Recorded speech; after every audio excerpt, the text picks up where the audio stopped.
पुत्र प्रहलाद। माते आप। क्या बात है पुत्र, आज संध्या होते ही सो गए? तुम्हारा स्वास्थ्य तो ठीक है ना? मुझे कुछ नहीं हुआ माते, मैं बिल्कुल ठीक हूं। माते, मुझे अभी अभी भगवान विष्णु और माता लक्ष्मी ने दर्शन दिए। अच्छा, कितना सौभाग्यशाली है तू। क्या कह रहे थे वे पुत्र? वो विरोचन और सुधन्वा के विवाद में मेरे निर्णय से अत्यंत प्रसन्न थे। माते, आप मेरे स्वास्थ्य के विषय में पूछ रही थी, किंतु स्वयं आप कितनी दुर्बल दिखाई दे रही हैं। कुछ नहीं पुत्र, कदाचित मैं भी थक गई हूं। आयु भी तो शरीर से अपना मूल्य लेती है। वृद्धावस्था में पग धर चुकी हूं मैं। मुझे कुछ और संदेह हो रहा है माते। संदेह? कैसा संदेह पुत्र? मैं बहुत अभागा हूं माते। यह तो क्या कह रहा है पुत्र? हाँ माते, मैंने 2 बार आपके मन को ठेस पहुंचाई है। एक बार जब मेरे कारण पिताश्री का वध हुआ। मैं जानता हूं माते कि आप पिताश्री से कितना स्नेह करती थी, कितनी सेवा करती थी आप उनकी। पर जब समय आया तो मैं विवश हो गया, कुछ न कर सका। और इस बार फिर जब मैं आपके लाडले पौत्र को वो न दे सका जो वो चाहता था, आपने पहली बार मुझसे कुछ मांगा और मैं दुर्भाग्यवश आपको वो भी न दे सका। इसी कारण आप निराश और अस्वस्थ हो गई हैं माते। नहीं पुत्र, मैं तो स्वयं को अत्यंत सौभाग्यशालिनी समझती हूं कि मुझे तुझ जैसा योग्य और कर्मठ पुत्र मिला। तू अपने पिता के आगे भी अपने सिद्धांतों पर अडिग रहा और पुत्र प्रेम में भी तूने न्याय की डोर अपने हाथों से नहीं छोड़ी। जिस कार्य के लिए तुझे भगवान विष्णु और माता लक्ष्मी बधाई दे, भला उस पर मैं प्रसन्न क्यों ना होंगी? तेरा न्याय देखकर तो मेरे भी नेत्र खुल गए पुत्र। मैं तो स्वयं तुझसे क्षमा याचना करने आई थी। ऐसा मत कहिए माते, आपने मेरे कारण जीवन में बहुत दुख झेले हैं। मैं तो कई जन्मों में भी आपका ऋण नहीं चुका सकता। नहीं पुत्र, मुझे तभी चैन आएगा जब तू एक बार अपने मुख से ये कह देगा कि तूने मुझे क्षमा कर दिया। ये क्या हो गया आपको माते?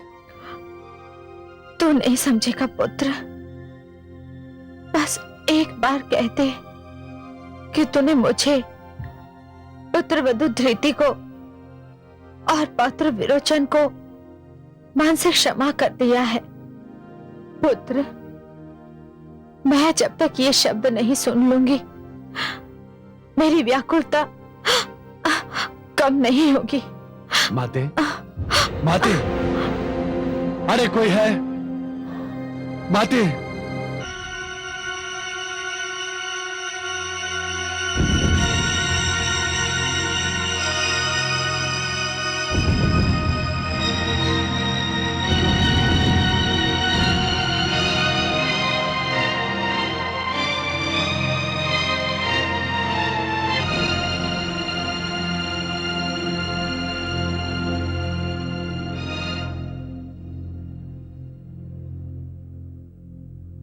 शिष्य विरोचन, उधर क्या देख रहे हो? जिधर सूर्य अस्त हो चुका है, उस दिशा की ओर देखो जिधर से नया सूर्य निकलने वाला है। डूबता सूर्य हमारे किस काम का? गुरुदेव, मैं उस ओर इसलिए देख रहा था जिस प्रकार आकाश का सूर्य अस्त हो चुका है, उसी प्रकार मेरे सौभाग्य का सूर्य भी अस्त हो चुका है। यदि कन्या के न मिलने से असुरलोक के महान युवराज के सौभाग्य का सूर्य अस्त हो सकता है, तब तो ये समझ लेना चाहिए कि समस्त असुरलोक के भविष्य का सूर्यास्त हो गया।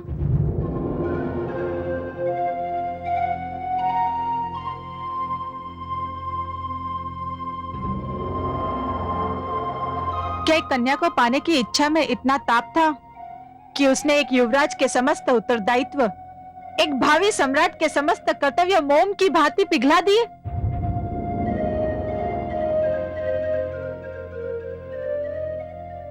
मुझसे इतने ऊंचे स्वर में बात करने का साहस आज तक किसी कन्या ने नहीं किया। और मैंने जिस युवराज को आदर्श माना था, उसके साहस का स्वर इतना नीचा भी हो सकता है? कौन हो तुम? ये दानवराज तारकासुर के महामंत्री विशालाक्ष की सुपुत्री विशालाक्षी है शिष्य। परंतु ये यहां क्या कर रही है? ये युवती अपने पिताश्री की अनुमति लेकर अपने लिए वर ढूंढने निकली है। दिन भर वर की खोज में व्यस्त रहती है और रात्रि को किसी मंदिर में जाकर शरण लेती है। ना जाने इसकी ये यात्रा कब समाप्त होगी। मुझे लगता था कि मेरी यात्रा समाप्त हो चुकी है कुलगुरु, किंतु युवराज, युवराज, राजमाता का स्वास्थ्य अचानक बिगड़ गया है। महाराज ने आपको तुरंत आने का आदेश दिया है। क्या क्या हुआ दादीश्री को? पता नहीं युवराज, किंतु आपको तुरंत बुलाया है। चलो।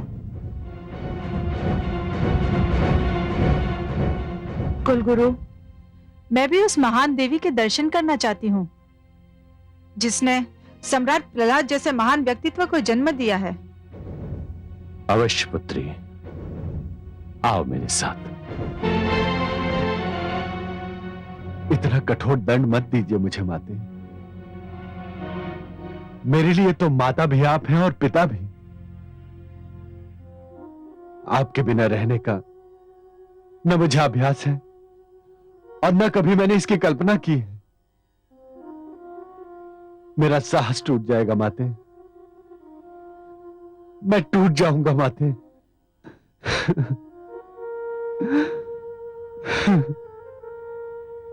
पुत्र प्रहलाद, उस मां से अधिक सौभाग्यशाली कौन होगा जिसे अपनी अंतिम यात्रा के लिए अपने पुत्र के सशक्त कंधे मिल जाए।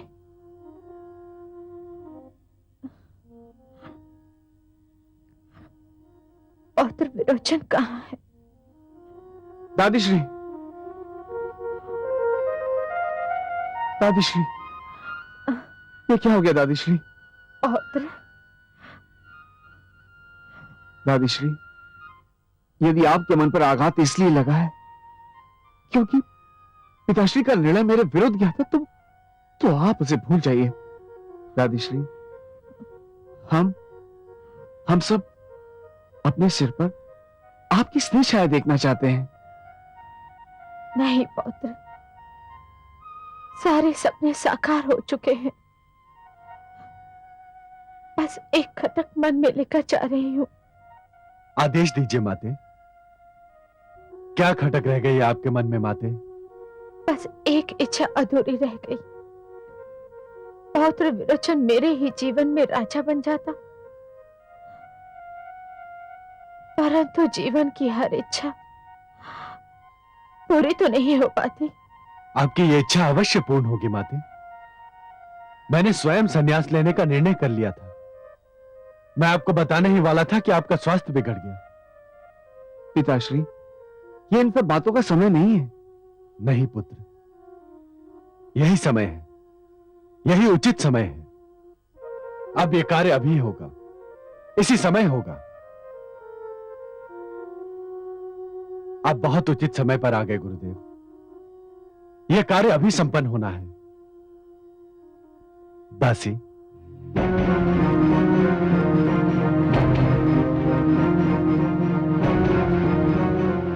गुरुदेव, विरोचन का राज्याभिषेक कीजिए।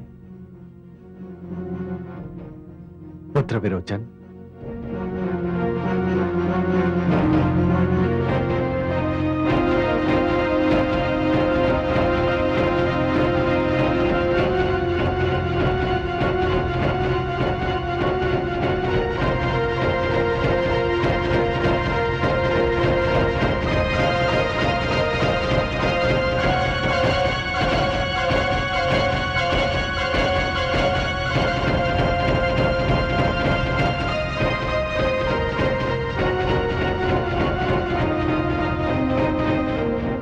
स्वस्ति न इंद्रो वृत्रसवा, स्वस्ति नो पुरुषो विश्ववेदा, स्वस्ति नो शत्रु न अरिष्ट नेमि, स्वस्ति नो बृहस्पति दीर्घातु।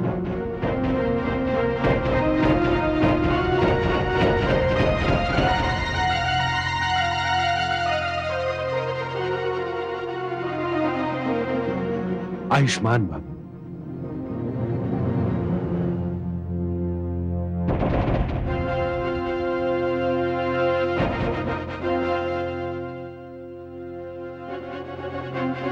प्रणाम दादीश्री।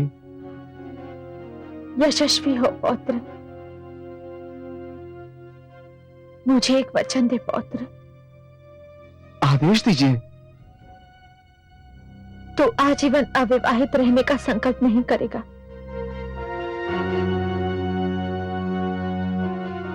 विवाह अवश्य करेगा पौत्र।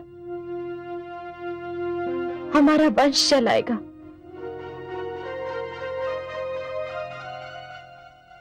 दादीश्री, मैं तो आपकी इच्छा पूरी करना चाहता हूं, परंतु कदाचित ये मेरे भाग्य में नहीं लिखा है। अपने व्यवहार के कारण मैं दीपावली के योग्य नहीं रहा, और लगता है आज भी भाग्य ने यह अवसर मुझसे छीन लिया। नहीं युवराज,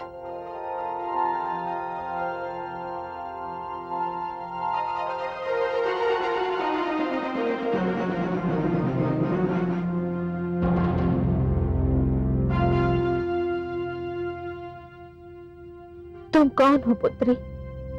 मैं दानवराज तारकासुर के महामंत्री विशालाक्ष की पुत्री विशालाक्षी हूँ। हे महादेवी, मैं अपने लिए वर ढूंढने निकली थी। मैंने युवराज विरोचन को देखा तो मुझे लगा कि मुझे और भटकना नहीं पड़ेगा। मैं आपसे निवेदन करती हूँ कि यदि आप मुझे युवराज के योग्य समझें तो मैं उनसे विवाह के लिए तैयार हूँ। परंतु मेरे पास इतना समय नहीं है पुत्री। यदि आप अनुमति दें तो मैं अभी इसी समय युवराज से गंधर्व विवाह कर सकती हूँ। चुक चुक जियो पुत्री। तुमने मेरी अंतिम यात्रा सरल कर दी। मेरी सारी इच्छाएं पूरी हो गई। हे गुरुदेव, इस मंगल कार्य को अभी कर दीजिए। अब मेरे पास अधिक समय नहीं है। पुत्र विरोचन,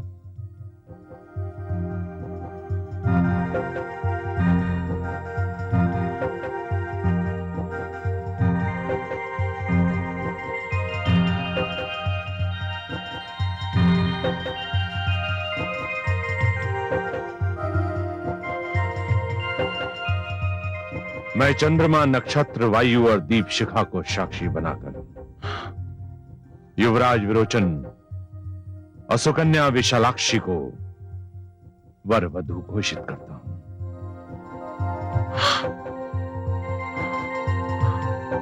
पुत्र प्रहलाद। दादीश्री, माताश्री, दादीश्री, माताश्री।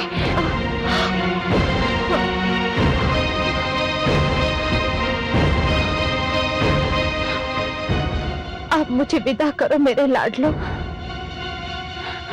मैं इस संसार से संतुष्ट और सुखी होकर जा रही हूँ। तुम में से कोई भी यदि मेरी मृत्यु पर रोया तो मेरी आत्मा को दुख देगा। ये बहुत भाग्यशाली दिन था।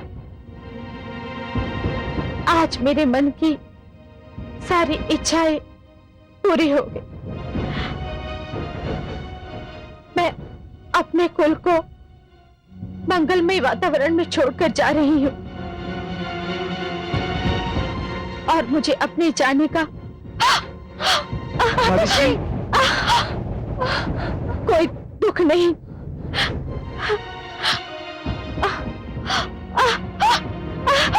दादीश्री, दादीश्री, दादीश्री, माते, माते,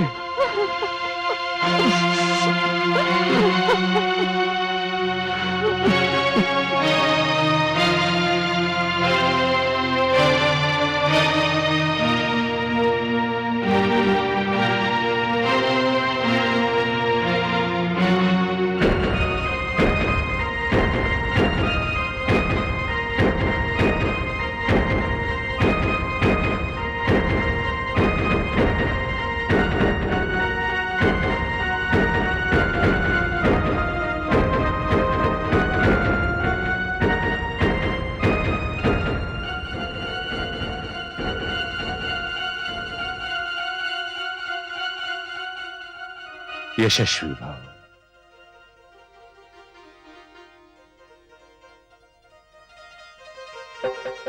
आयुष्मान भव।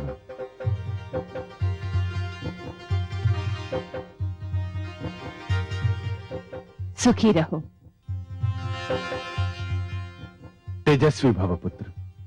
आओ।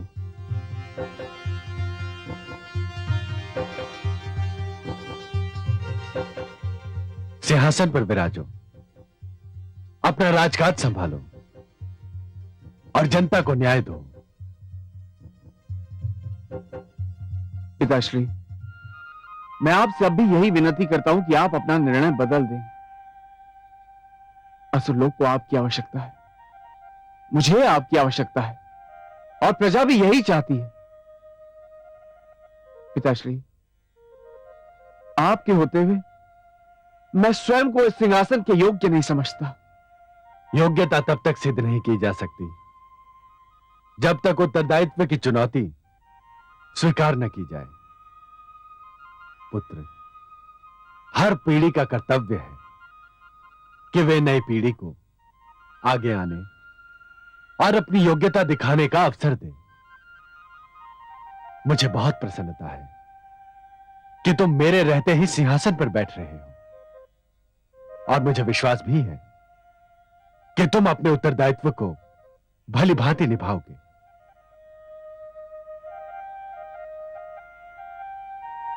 हे सामंतगणों, हे असुरलोक के वासियों,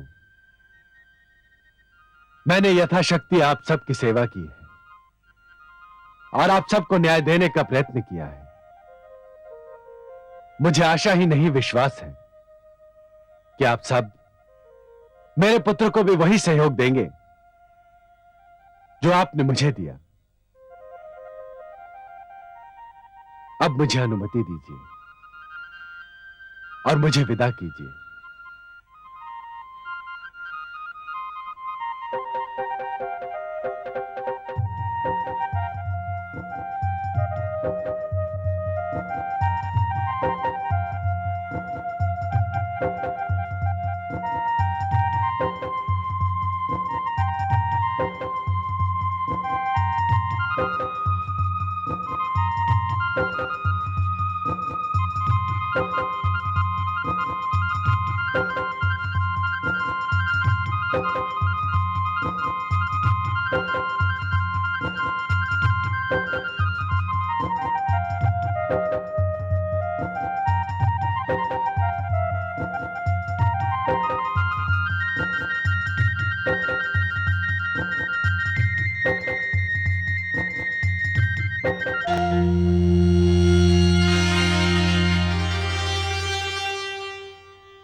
नारायण नारायण।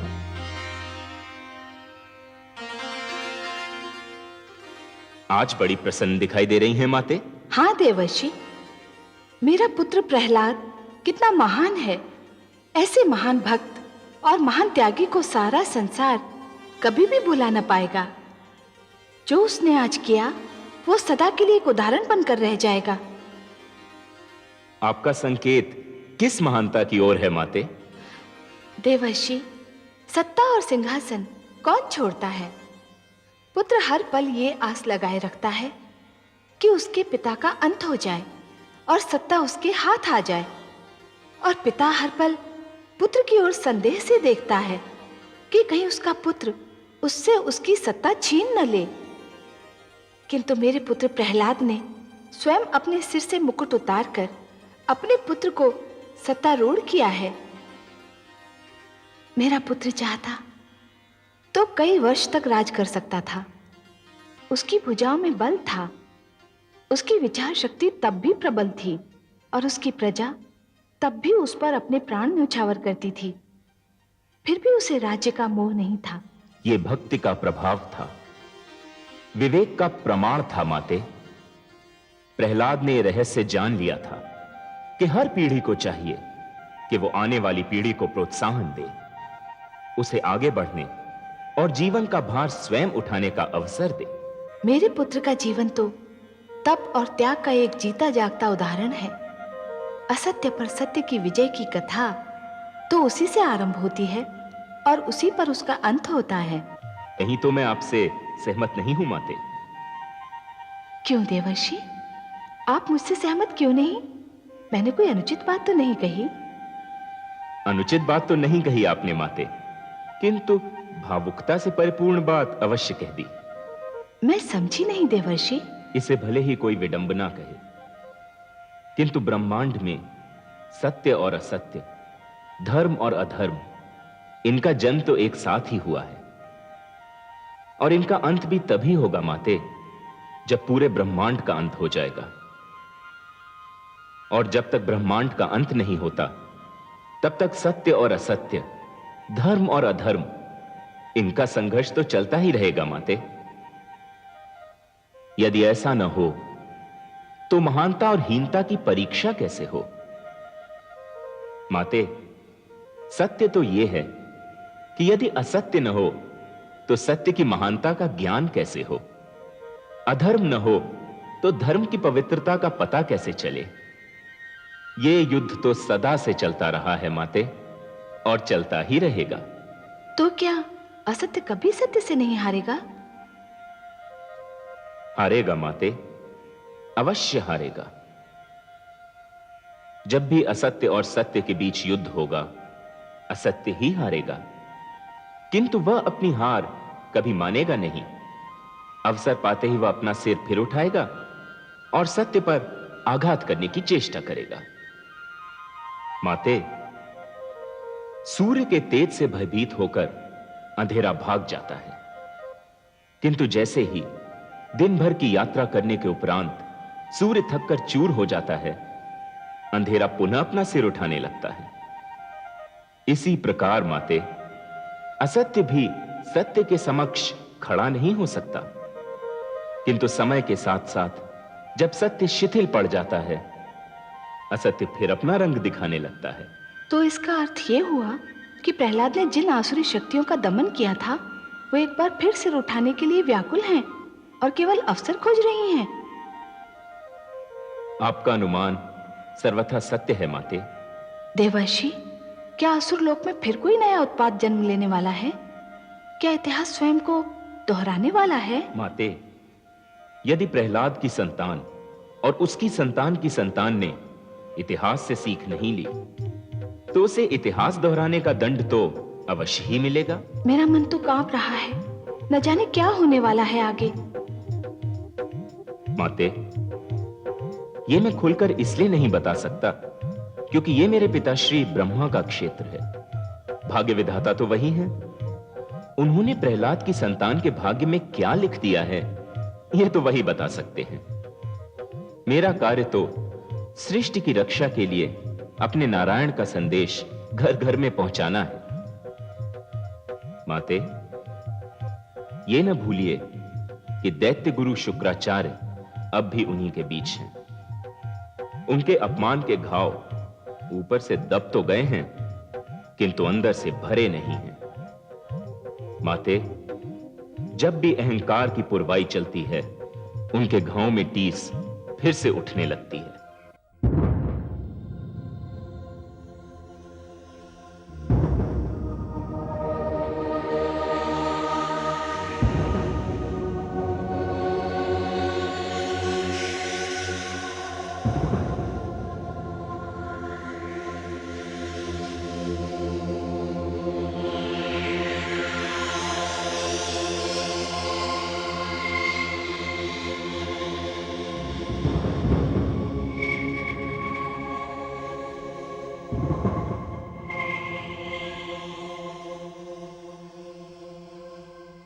पुत्र,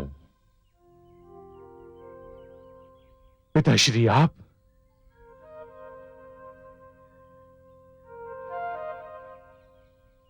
मैं आपके दर्शन से धन्य हो गया पिताश्री।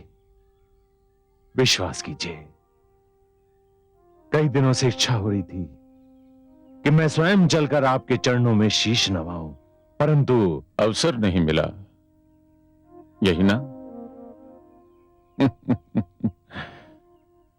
मैं जानता हूं पुत्र, महाराज प्रहलाद के संन्यास पर जाने के उपरांत तुम्हारे दायित्व का बोझ बढ़ चुका है। हां पिताश्री, यह सत्य है। मेरा शिष्य विरोचन मार्गदर्शन के लिए मुझ पर आश्रित रहता है, और मैं भी उस पर अपने पुत्र जैसा स्नेह रखता हूं। परंतु पिताश्री, मैं जानता हूं कि विश्व में आपसे बड़ा ज्योतिषाचार्य और कोई नहीं,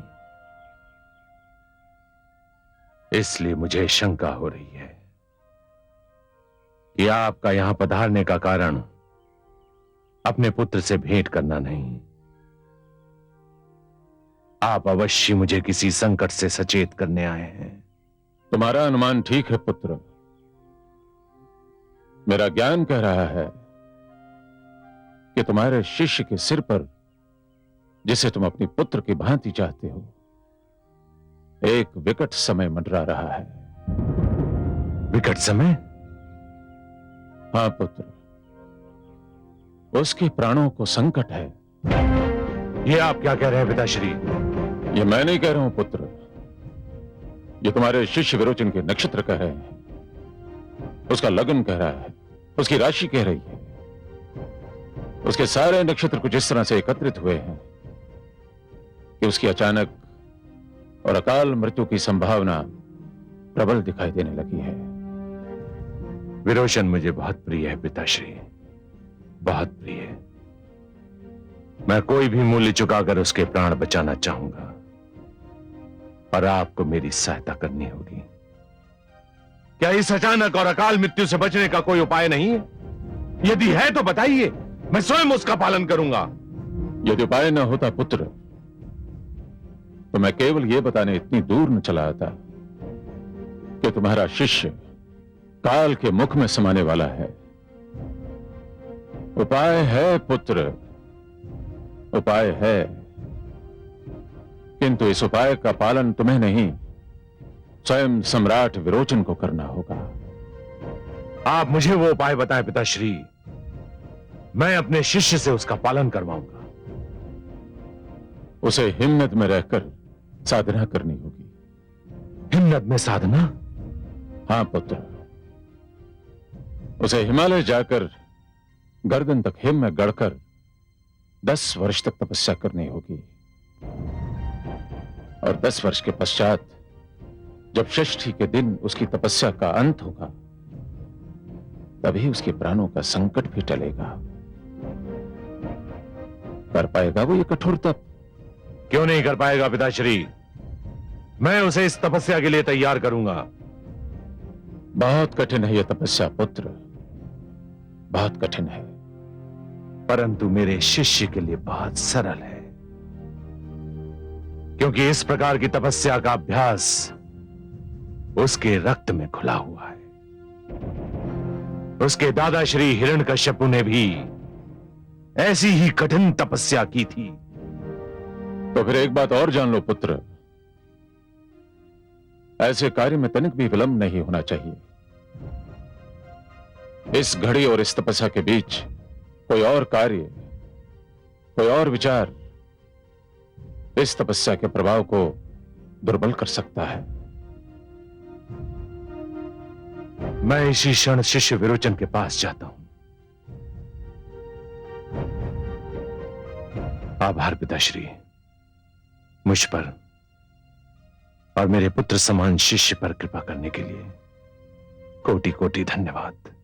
मैं तुम्हें और तुम्हारे शिष्य को दीर्घायु होने का आशीर्वाद देता हूं, परंतु तुम्हें उसे अभी हिमालय भेजना होगा। जो आज्ञा पिताश्री।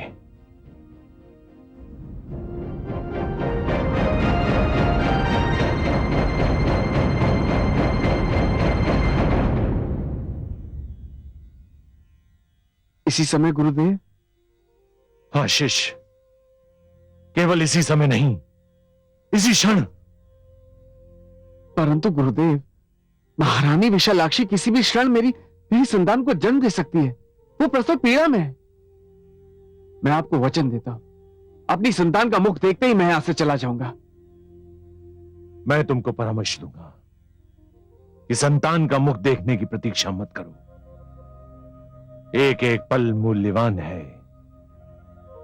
संतान को संसार में आने में विलंब भी हो सकता है, और इस विलंब से कोई अंतर भी नहीं पड़ता। परंतु तुम्हारी तपस्या में विलंब घातक सिद्ध हो सकता है। ठीक है गुरुदेव, यदि आपकी यही इच्छा है तो मैं आपके आदेश के समक्ष सिर झुकाता हूं। मुझे अनुमति दीजिए गुरुदेव। बधाई हो महाराज। महाराज, बधाई हो महाराज। महारानी ने चंद्रमा समान पुत्र को जन्म दिया है। सच? शिशु इतना सुंदर है कि उसके मुख पर दृष्टि नहीं ठहरती। ये शुभ समाचार सुनाकर तुमने हमें प्रसन्न कर दिया दासी। महाराज की जय हो। देखा गुरुदेव, मेरे पुत्र ने संसार में आने में देर नहीं लगाई। वो कदाचित नहीं चाहता था कि मैं उसे देखे बिना यहां से चला जाऊं। आइए गुरुदेव, इस शुभ घड़ी में आपकी उपस्थिति मेरा बहुत बड़ा सौभाग्य है। आइए गुरुदेव।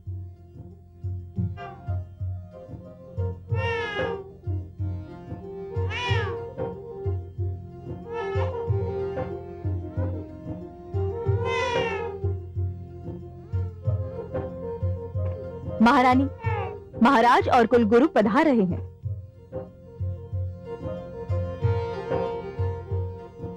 लेडी द्रौपदी, विश्राम तुम्हारे लिए नितांत आवश्यक है।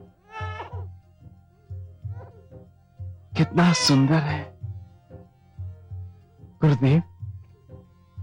मेरे पुत्र को, मेरे युवराज को, मेरे उत्तराधिकारी को आप इसी क्षण से अपने शिष्यों की श्रेणी में रख लीजिए।